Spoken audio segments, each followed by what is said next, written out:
This is Nathan Fantasy Football League Updates.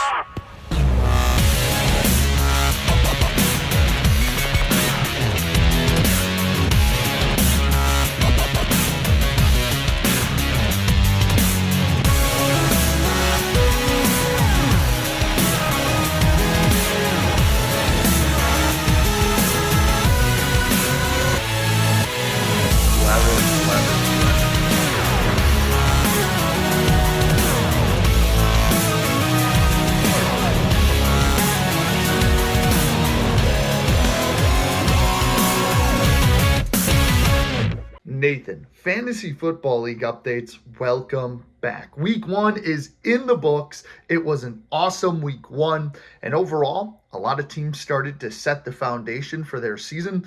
Others off to a little bit of a slow start, and will look to bounce back in week 2. So let's jump right into this because I went 3-2 in my predictions. Not too bad, but we hope to be better this week, obviously, and go 5-0. But we definitely had some interesting upsets, if you want to call it that, in week 1. Definitely some surprises.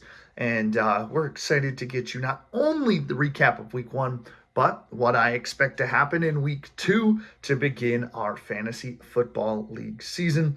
It was definitely a week where we had a lot of surprises scoring-wise and a lot of disappointment scoring-wise. So let's jump right in, and we start with our reigning champions, the Tucson Gila Monsters, as they take on Linden the Crow, and this one was anything but unexpected.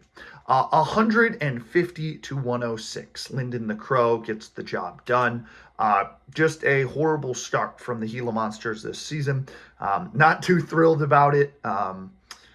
Week 2 will bounce back. Can't make any rash decisions or rash thoughts after a week 1 where guys are still trying to figure it out and get into the groove of the NFL season.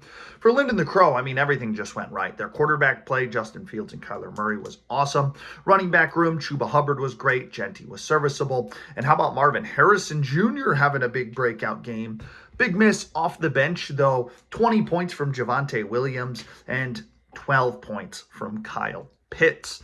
You look over at Tucson. After that starter with Jalen Hurts, 24 fantasy points on Thursday night, nobody else contributed. Jamar Chase, probably considered one of the biggest busts of the week, the number 3 overall pick, number 1 projected player, 4 fantasy points, only 5 from Kenneth Walker. What are we doing there? Why is it a split backfield? A lot of question marks there. Josh Jacobs got into the end zone, which it was at least like, all right, cool, but literally nothing went right. Everybody was horrible.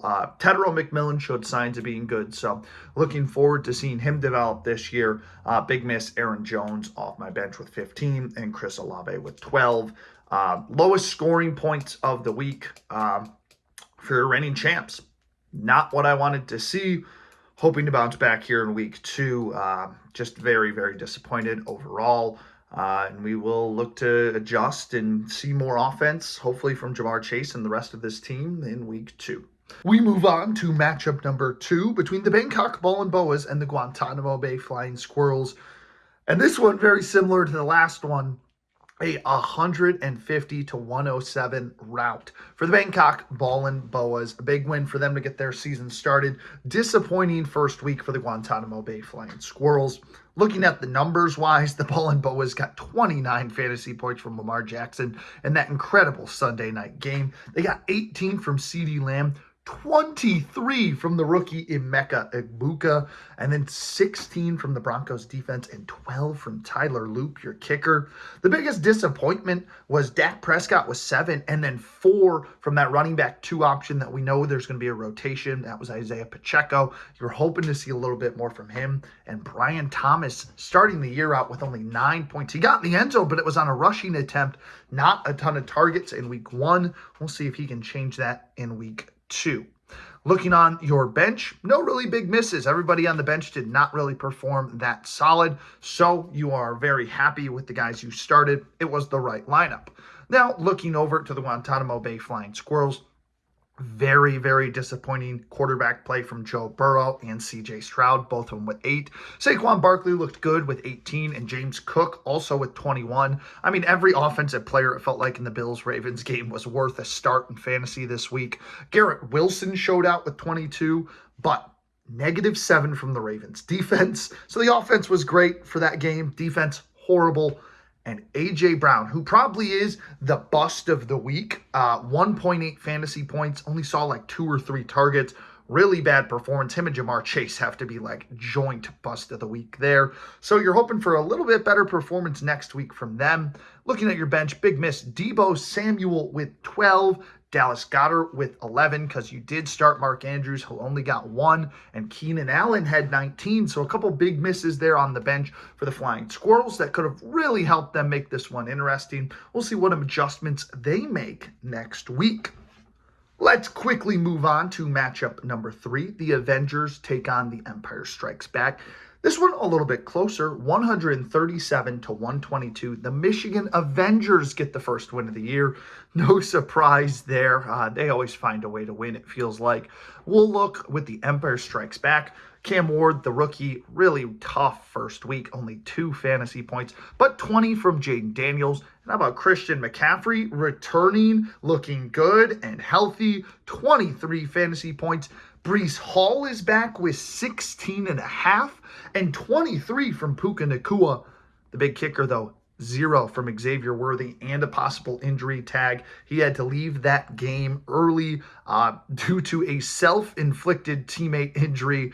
That always seems to happen. It happened last year with Rashee Rice. Now it's happening with Xavier Worthy. It's a shoulder injury. We'll see if he plays next week. So insult to injury. Honestly, Travis Kelce, who injured Xavier Worthy and is on your fantasy team, probably should have lost fantasy points for that injury. Let's be real here. But that kind of shaped out how it did. And unfortunately, Xavier Worthy playing healthy the entire game might have either won you this game or kept things interesting. Big miss off the bench. 18 from Travis Etienne. Is he back? And Jacoby Myers with 17. On the other side of things, Michigan Avengers got a horrible start from Bo Nix, only 6, surprisingly. But Caleb Williams was awesome with 24. 15 and 14 from Gibbs and Bucky Irving. You would have liked to see a little bit more pop, but you'll take that. Malik Neighbors and Zay Flowers. Surprisingly, Malik Neighbors was the worst of the two. Only 12 fantasy points with him trying to connect with Russell Wilson.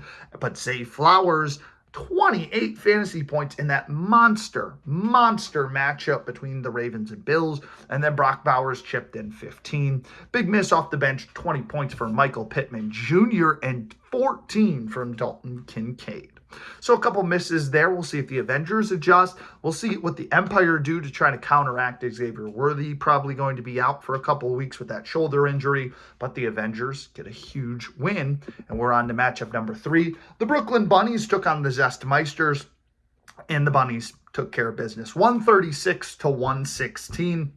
A 20-point victory for the Brooklyn Bunnies, our 1 seed to begin the year. Justin Herbert was awesome. I said he just had to be average to get the win. Well, he was incredible. 27 fantasy points. Jordan Love chipped in 15. Both of the running backs were pretty disappointing. 12 and 13 from Jonathan Taylor and Kyron Williams. But Jay Jettis supplied 15, and then 19 from Jackson Smith and Jigba. Unfortunately, the big news, George Kittle is going to be out on the IR after an injury earlier in the Seattle game versus the Niners. He got in the end zone, and that is all. So you will be without Kittle for at least 4 weeks, which is a tough blow. But we'll get to your big miss off the bench. Tyler Warren, 15 fantasy points. That's an easy plug and play. And then 17 from Geno. Technically would have been an upgrade over Jordan Love, but overall a solid week from the Bunnies. On the other side for the Zestmeisters, quarterback room, incredible. Patrick Mahomes, 26. Michael Penix Jr., 24. 14 from James Conner. 13 from Alvin Kamara. It's actually your receiving room that hurt you this week. Only 8 from Amon-Ra St. Brown. Only 5 from Nico Collins. And only 4 from Devonta Smith. Big miss off the bench. Roma Dunze with 15. J.K. Dobbins with 14. And Ricky Pearsall also with 14. And then Danny Dimes, Daniel Jones, 29 fantasy points. So, unfortunately, the Zestmeisters, it wasn't the running backs or quarterbacks that held them back. It was the receiving room. We'll see if that room can bounce back as they begin their year 0-1. And that brings us now to our game of the week, which truly was our game of the week. A 2-point come-from-behind victory for the Rocky River Rough Riders, 146-144. What a matchup that was. Sunday night played a factor into it, and then Monday night played a factor. What an elite way to start out our week one with such an incredible matchup. We'll start with the losers of this one, the Cancun Chameleons, who had the top score of the week. Josh Allen, surprise, surprise, 38 fantasy points to get us started. Usually that would win you the matchup, but we'll get into that shortly. You got 15 from Drake May, which is solid. Devon Achane chipped in 16. Drake London and Ladd McConkey were a little disappointing, 13 apiece. And then the rest of your team under 10. The big miss, though, Amarian Hampton, only 8 fantasy points in his rookie debut. And then big miss, Keon Coleman, 25 fantasy points. That's a winner on the bench. On the other side, the Rocky River Rough Riders. How'd they do it? How'd they get into the win column against their former quarterback and the VVP, Baker Mayfield and J.J. McCarthy, 22 fantasy points. J.J. McCarthy is the one that did it, with some help from Colston Loveland, if you want to call it that. 3 fantasy points for Colston Loveland was enough to boost you above the Chameleons. 22 from JJ in that comeback victory for the Vikings. To go with Baker Mayfield's 22. Your running back tandem, incredible. Bijan 24. Derrick Henry 29. 18 from Cortland Sutton was awesome. Unfortunately, Tyreek Hill disappointed with 8. Terry McLaurin disappointed with 4. So the big misses off to the bench. Khalil Shakir with 12. Jaden Reed with 13. And that is the 2 big misses off the bench. But the Rocky River Rough Riders in the game of the week get a massive win, improve to 1-0. A heartbreaking loss for the Cancun Chameleons. So let's now jump in to our week 2 predictions after we have just covered all of week 1. An exciting week 2 looms. So many fun matchups that I think are going to be, most of them, if not all of them, nail biters. We've got some games that you know are going to be great, and some teams hungry for a victory or hungry to stay undefeated. So let's jump right into this with one of the more really exciting matchups, a matchup that has been played the most times in the league, the Tucson Gila Monsters taking on the Michigan Avengers. Obviously, I'm looking for a bounce back win after only dropping 106 fantasy points and trying to defend my championship title. The Michigan Avengers, the winningest team in the league. My team, the Tucson Gila Monsters, the second winningest team in all of the fantasy league. I have obviously had to laugh in the playoffs, but he in the regular season has gotten the better of me in 13 matchups. This is matchup number 14 with a 5-8 overall record for my side. So an 8-5 record for the Michigan Avengers. Is this the week that the Gila Monsters get a win and bounce back after an embarrassing performance? Let's find out. Well, I'm going to cover a couple spotlight players. For the Gila Monsters, we'll jump with them first. I think Jalen Hurts is going to be a big piece of this week. I think he's got to have a really good performance against the Kansas City Chiefs in that Super Bowl rematch. And I think Josh Jacobs also finds a little bit of a stride. I'm worried about seeing Evan Ingram this week, but I do think Tedderell McMillan really starts to soar and has a great week against the Arizona Cardinals and really starts to establish himself as that guy in the wide receiver 1 in Carolina. My turning point player, though, this week is going to be Jamar Chase. I need to see something more than 5 targets and catching 2 of those. The Bengals have to realize this guy exists, right? Because he is an incredible piece, an incredible wide receiver. You need to throw the ball to this guy about 15 times a game. You need to. So he's my turning point player. I'll need to see more. And I think he has a big week this week against the Jacksonville Jaguars. That's a favorable matchup, in my opinion, for Jamar Chase. No reason he shouldn't get 20+. You'll also see Aaron Jones slides in this week. Kenneth Walker might have a split backfield. That's terrifying. Now, I know Aaron Jones has a split backfield as of right now with Mason, but I think the pass catching upside really benefits me, and it's better than starting Kenneth Walker right now. For the Michigan Avengers, I think they get a bounce back week from Bo Nix. Their running backs turn things up. Gibbs against his former offensive coordinator has a 20-plus performance. But your turning point player for me this week, Malik Neighbors. I need to see him return to form. Can him and Russell Wilson get on the same page? And can he soar to those wide receiver one talent numbers to be a top 10 guy this season? I think Zay Flowers does regress, and Brock Bowers bounces back. Well, not bounces back. He had a great performance week 1, but has a 20-point performance in week 2. So I am going to take, in just a 5-point spread, close game, I think good offense all the way around. I'm taking the Michigan Avengers, though. That's right. I am betting against myself. I'm going to start the Tucson Gila Monsters 0-2. We will bounce back. I'm not worried. But 0-2 start for the reigning champs, the Tucson Gila Monsters. Now we flip over to the Guantanamo Bay Flying Squirrels taking on Linden the Crow. A 1-0 team for the Crow and the Flying Squirrels 0-1. This one's going to be a really fun matchup. I think you see a lot of bounce back performances for the Flying Squirrels. Joe Burrow starts to figure it out, 20-plus performances. I can tell you why he figures it out, because he throws the ball to T. Higgins and Jamar freaking Chase. Saquon Barkley struggles a little bit, but still is serviceable against the Kansas City Chiefs.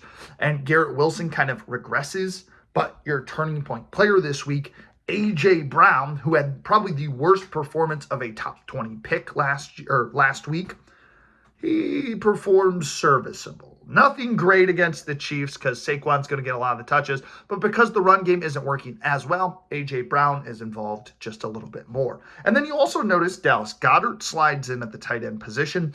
I think he obviously does better than Mark Andrews. So I like the switch up already in week 2 at the tight end position until Mark Andrews proves you wrong otherwise on your bench. Now we look to Linden the Crow.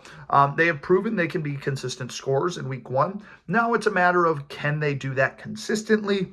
I think their quarterbacks hold up. Not as great as a game for Justin Fields, but still very good. Kyler Murray also right there around the 20-point range. Turning point player, Ashton Genty. He averaged about 2 or 3 yards per carry. Not good in his Raiders debut. He did get in the end zone, which helped him out, but I need to see a little bit more from your turning point player. I need to see that first pick that you took in the second round really shine and really show out why he was a top 10 pick in this year's NFL draft. Other than that, I think Chuba Hubbard has a good performance, and Devontae Adams as well.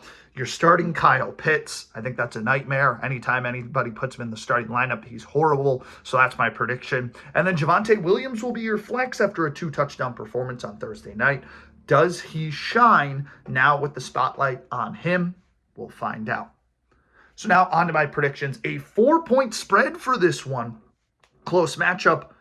I'm taking the Guantanamo Bay Flying Squirrels, though, to get their first win. I think Kyle Pitts and Javonte Williams, the risk of starting 2 new faces is really going to slow you down, especially without a massive performance from Justin Fields like you did last week.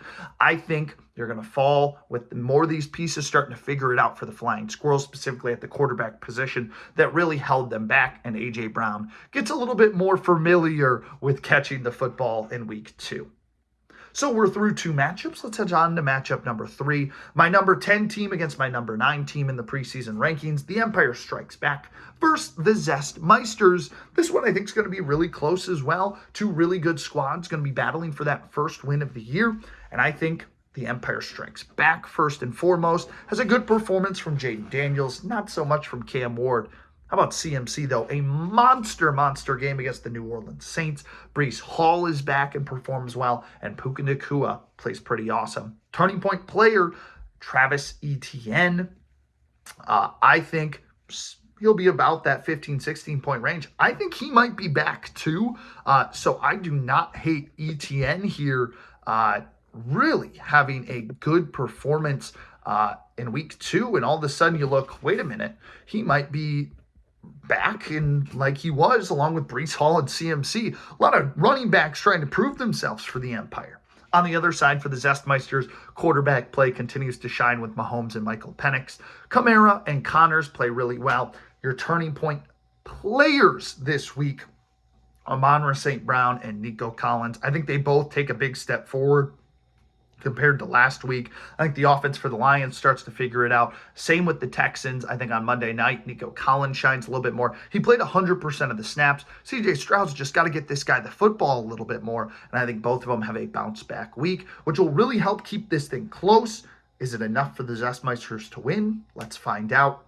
In a 6-point spread, I will be taking the Empire Strikes Back. I think CMC gets you over the hump, along with some help with Puka Nacua, some consistency from Myers and ETN as well. I think the Empire are looking at their first win, and the Zestmeisters just not enough to push forward, especially with Tony Pollard this week at the flex position. Matchup number 4 now. Here we go. Bunnies, Chameleons, a 1-0 team and an 0-1 team. This one's a really fun matchup. I think Chameleons could easily be 1-0 without J.J. McCarthy's comeback. They're going to be a really solid team this year. This is a fun matchup. And I think we'll start with the Bunnies, who they get Justin Herbert, who has another 20-plus point performance. I think Justin Herbert has figured it out with the Harbaugh offense. It's going to be really good. Kyron Williams shines. And I think Jonathan Taylor on the other side, not so much. Smith and Jigba is going to turn into a top 10 fantasy wide receiver, and Justin Jefferson will really shine in week 2 in a 20-plus point game as well. We'll see how your new rookie Warren does at the tight end position. I think he's going to be a really good piece for you. He has a solid performance. And then T. Higgins, your turning point player, depends all on how Joe Burrow wants to throw the football. If the Bengals figure out they've got 2 good receivers, I think he has a good performance as well against the Jacksonville Jaguars. In a game, I think the Bengals run up the score. On the other side, for the Chameleons, Josh Allen does Josh Allen things, 20-plus point performance. Devon Achane continues to shine with Tua healthy. Turning point player Marion Hampton, I need to see a little bit more push from that rookie running back. I want to see him shine. He's got that receiving upside as well. I need to see it, and hopefully he has a big week for you. McConkey and London also will play serviceable this week, with J-Mo having a monster game at your flex position against the Chicago Bears secondary that might be without Jalen Johnson. However, in a 9-point spread, the second largest of the week, I'm taking the Brooklyn Bunnies to take down the Chameleons. The Chameleons 0-2, both semi-close games that, will be a little bit frustrating for them. We'll see if they can bounce back in week 3, if this is actually what happens. On to our final matchup. We're calling this one the game of the week. The Bangkok Ball and Boas take on the Rocky River Rough Riders. That's right, 2 1-0 teams go to battle after the Rocky River Rough Riders saw themselves in this type of battle in the game of the week last week. So, do I think they can get another game of the week win? Let's find out. We'll start with those Rough Riders. I think J.J. McCarthy falls a little bit back down to earth this week after an incredible performance against the Bears defense that I don't necessarily love. So I think he falls back down to earth and plays serviceable. You get another monster performance from both of your running backs in Bijan and Derrick Henry. And then your turning point player, Tyreek Hill. This guy, I think I saw a stat that we have not seen for about a year or so, a 30-plus yard catch from Tyreek Hill, who is known as a speedster, a big play machine. We haven't seen it, and because of it, his fantasy stats are taking a tank. I need to see something better from him this week, I believe against the Patriots. I think he doesn't even play that great. I think Christian Gonzalez and that tough Patriots defense under Mike Vrabel shuts him down again. But Terry McLaurin returns a little bit, and then Hunter Henry, your tight end now in for Colston Loveland, plays pretty well. He might find the end zone this week.